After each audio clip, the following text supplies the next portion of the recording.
अहो तो पेपर ठेवा की खाली, आधी खाऊन घ्या.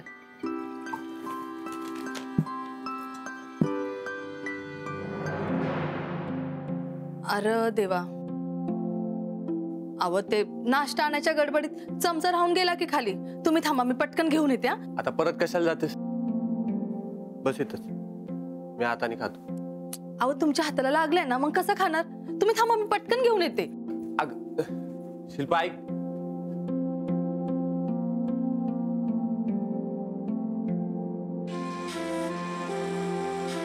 चंद्रा, कसा आहेस रे बाळा?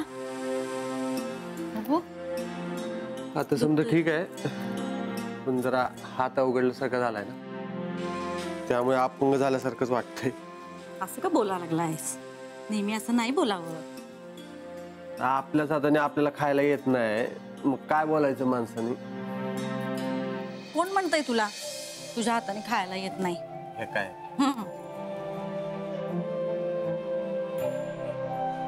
घे.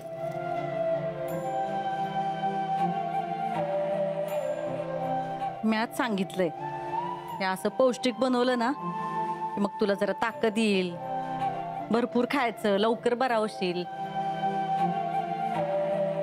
काय रे, काय झालं? काय नाही.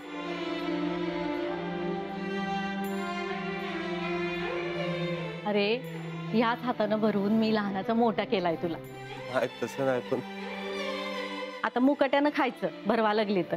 हा, आणि नाही खाल्लंस ना, नाक दाबून कसं भरवायचं ते चांगलंच माहितीये मला. आई, हा चक्क अन्याय. एका आईने तिच्या एका मुलासमोर दुसऱ्या मुलावर केलेला अन्याय. अन्याय सहन करायचा असतो. अन्याय सहन करणारी माणसं लई मोठी होतात. मोठा म्हणून नाही, छोटा म्हणून झालेला अन्याय हा माझ्यावर. हे जे सगळं चाललंय ना, माझ्या सख्ख्या आईने माझ्यावर केलेला अन्याय. हे बघ, माझ्या एका हातात घास असला ना तर दुसरा हात रिकामा आहे बर का. हेच मला धमकी दे, मला रागव,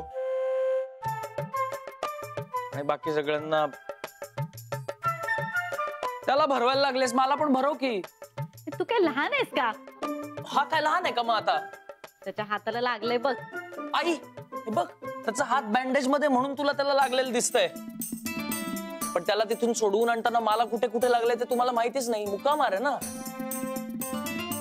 होय, कुठे लागले रे? अरे सगळीकडे लागलंय मला. इथे लागलंय, इथे लागलंय, इथे. ए बघ, इथे तर जखम पण आहे बघ. अरे बघू, अजून अजून कुठे लागले? कुठे नाही, काही नाही लागलं. अरे बघू ना, अरे बघू ना.